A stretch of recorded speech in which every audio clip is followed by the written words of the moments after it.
store.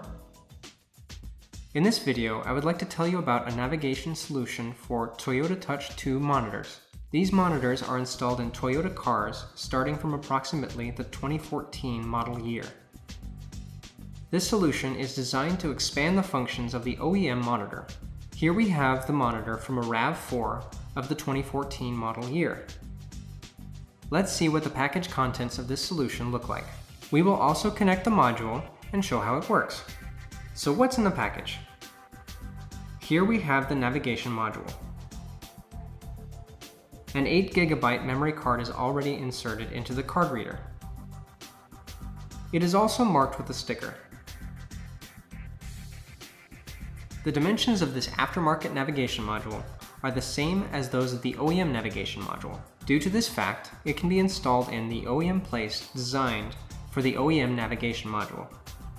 The rear side has connection ports.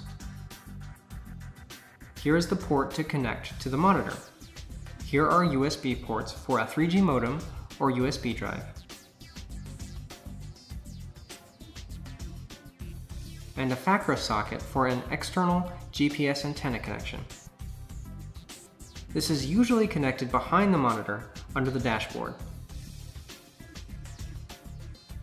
Here is the socket where aftermarket video sources are connected. They will be displayed as aux1 and aux2 in the menu. And here is the most important connector, the connection to the LVDS input of the monitor for digital signal transmitting.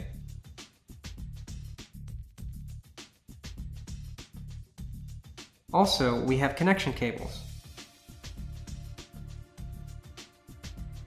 An LVDS cable to connect and transmit the digital video signal,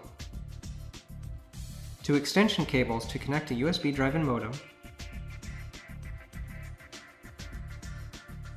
a GPS antenna with a long cable which allows you to install it in virtually any place in the car, and aux inputs. This cable allows you to connect audio and video devices and transmit an audio signal. Also, here's a set of cables for plug-and-play connection of the module to the monitor. The car's wires will not be damaged in the installation process.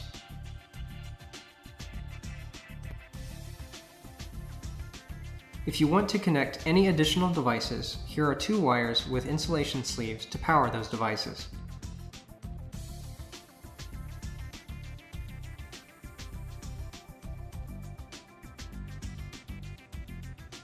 Also pay attention to these 2 wires with 2-pin connectors and sockets.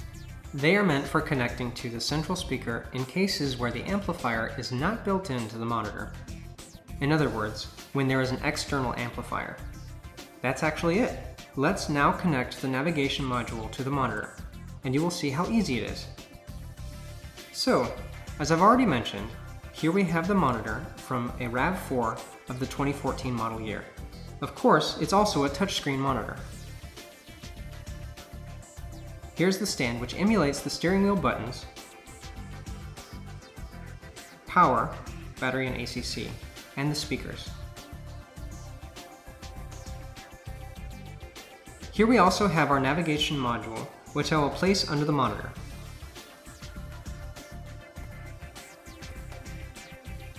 First of all, let's take this set of cables.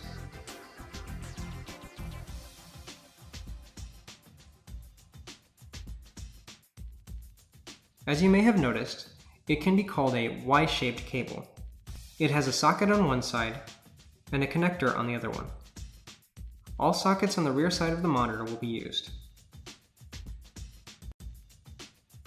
So, unplug the OEM connector and plug in the Y-shaped cable, and plug in the OEM connector to the socket on the other side.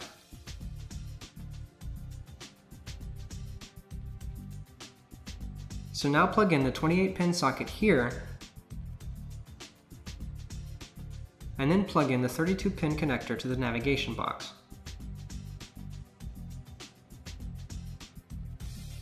Then also here is the power and speaker socket.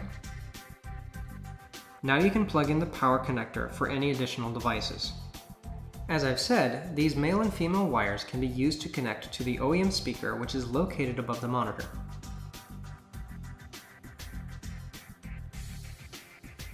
In this case, I will not use them because the amplifier is built into the monitor. These wires will also remain unused. I will also not connect these wires for aux devices, a GPS antenna, or USB extension cables. Here I will only need to connect the LVDS cable. One side to the green socket and the other one to the gray socket.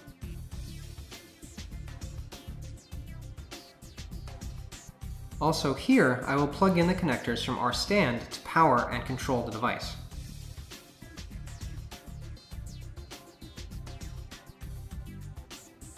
Let's turn it on and take a look. So, the system has been booted up. The functions are controlled by the OEM buttons, which you can press.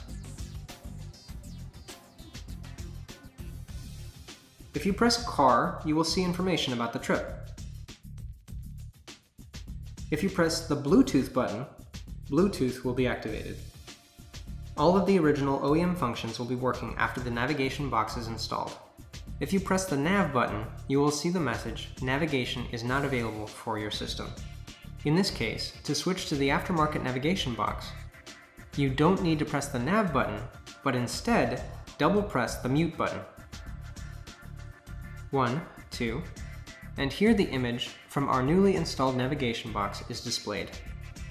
As you may have noticed, the desktop is pretty much the same style as the OEM menu of the monitor, so the aftermarket device looks like the OEM one. Here is the main menu of our device. Here are the page scrolling arrows. The first page displays the navigation software.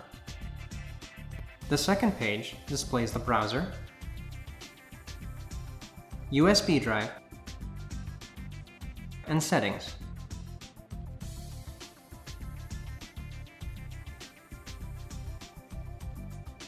Here we can also switch the language.